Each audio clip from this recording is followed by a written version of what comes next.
Hello, this is Robson Mulumbe, the CEO and the President of Empowerment International.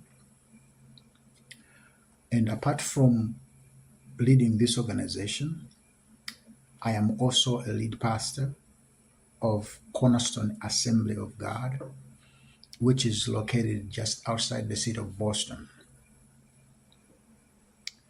As always, my approach on this subject of leadership is founded on my theological and biblical convictions.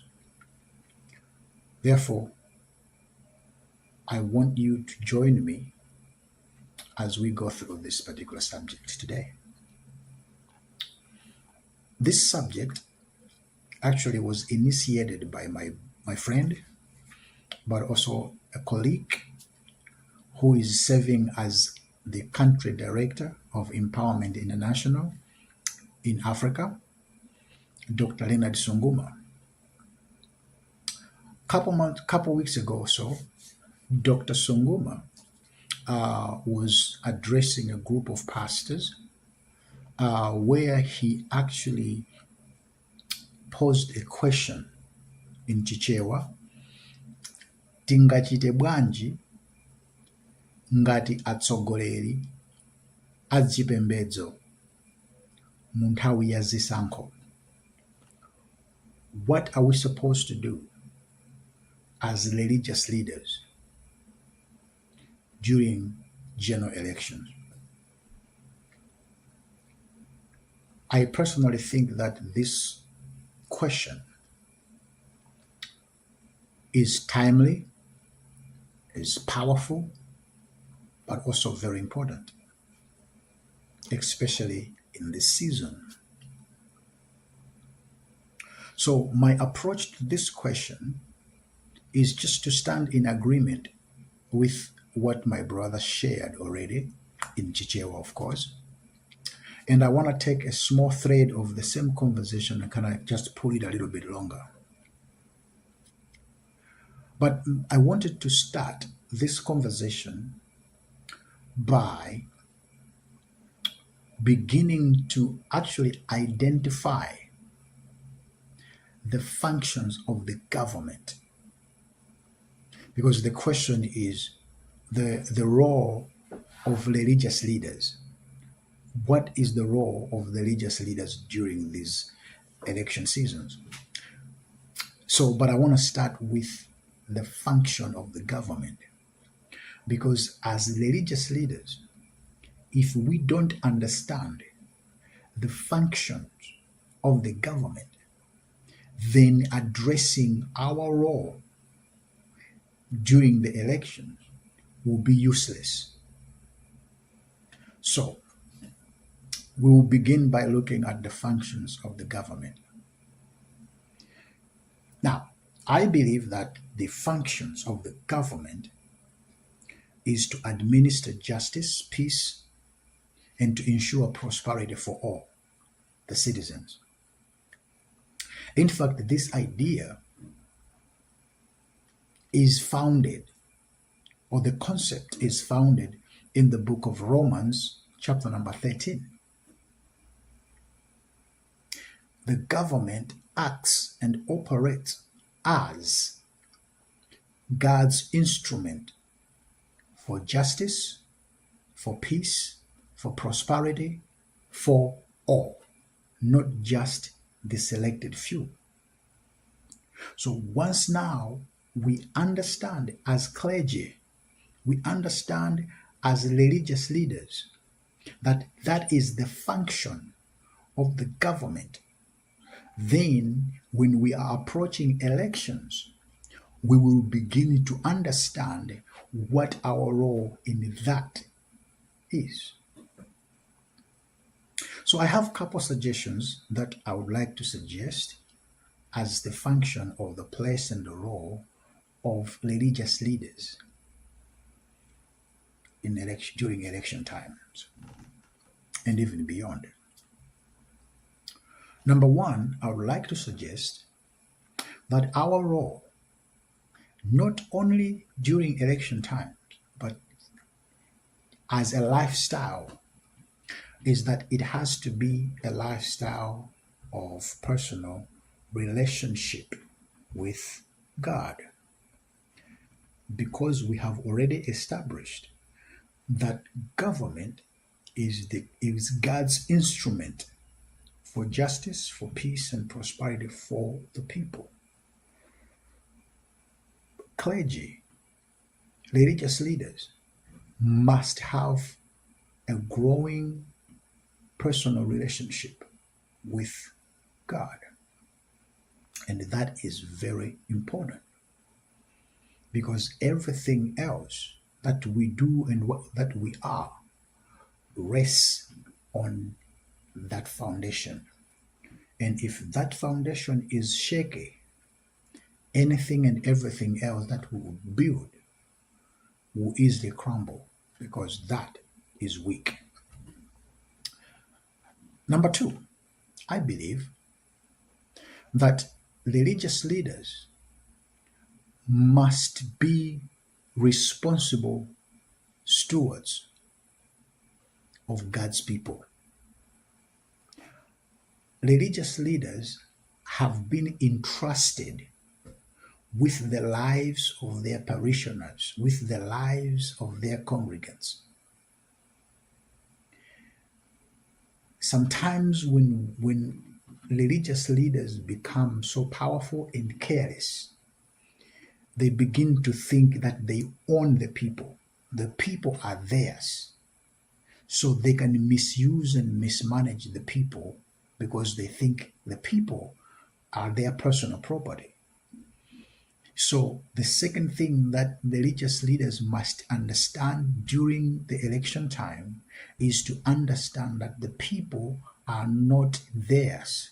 The people are God's, and we have been entrusted as responsible stewards over what is God's. And that is a very important point, especially now, when we see practically pastors selling their members to the political leaders of their likes, simply because the political leaders have given the pastors money to be their megaphones. Then the pastors are standing in pulpits and actually mislead or use the people as their personal properties. And that is no for any religious leader who is supposed to operate under the unction, under the guidance, under the direction and the wisdom of God, who himself is the one who actually instituted the government for the well-being of the people, but also he himself being the one who created and made the people in his own image. Therefore, religious leaders are supposed to be very, very careful in being responsible stewards of the people of God. Again, every member of our congregation, every member of our churches, every member of our mosques, every member of our denomination, they are not our personal properties. They are God's people.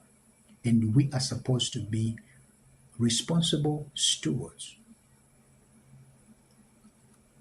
Number three, in this election season, every religious leader must have a proper understanding of the daily social and economical challenges that our members are experiencing.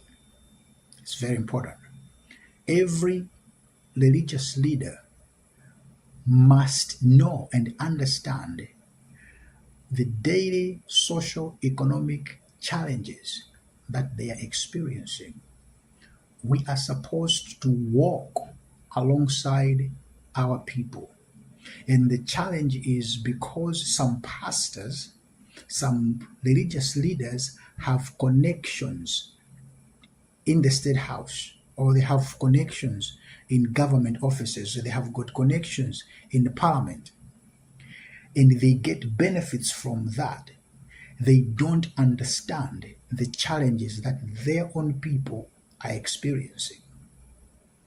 And the good leaders, good religious leaders, are supposed to immerse themselves in the challenges that their congregation are going through. Because we, as leaders, religious leaders, we cannot pastor people that we don't know and understand what they're going through. And in that, understanding what they are going through will help us as leaders to be able to guide and to lead them properly. Number 4, religious leaders are supposed to become uncompromised mouthpiece for God. Uncompromised mouthpiece for God. That means that every religious leader is supposed to speak for God, not to speak for their political parties or their favorite political leader. No. Every religious leader is supposed to be the mouthpiece for God. Number 5, every religious leader is supposed to be the voice for the voiceless, which is to advocate for the people. Advocating for the people. Let me give you an example. A couple weeks ago, one of my friends in Malawi called me, and he was telling me of groups of people, especially pastors and religious leaders, who are being invited to the State House and being fed at the State House, being transported to the State House, and then being handed 50,000 kwacha or some amount of money for them to go home with. The truth of the matter is, while this is happening, there are so many people in Malawi that are starving to death. There are so many people in Malawi that are dying in the hospitals because there is no medication. So many of our children are still studying under the tree. Yet the government has some money to dish around.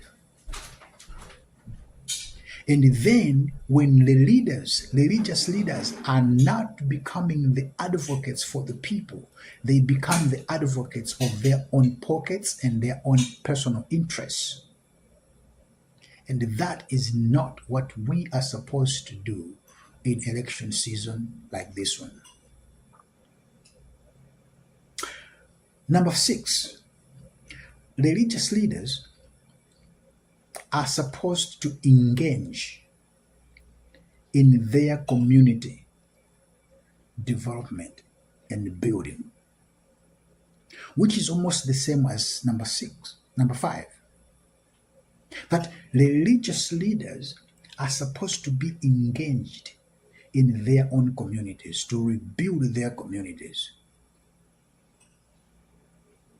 But for example, the example that I just gave, if the pastor and 2 or 3 or 4 of his members are going to receive 50,000 kwacha each, there is no guarantee that those 50,000 kwacha, they will reach every member of their congregation.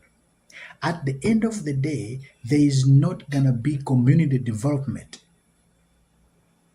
because it's only few who are benefiting from these handouts.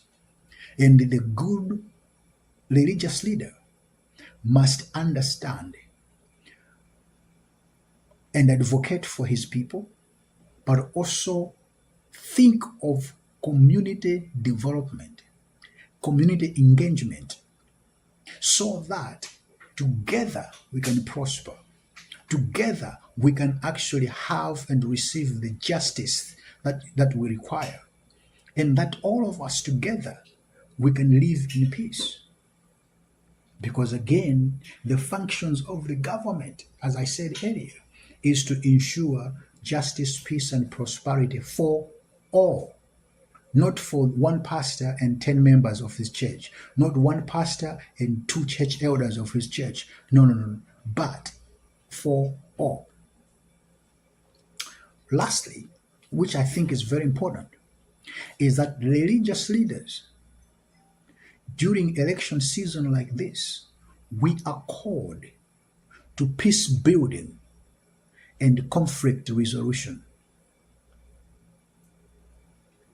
Let me say that again.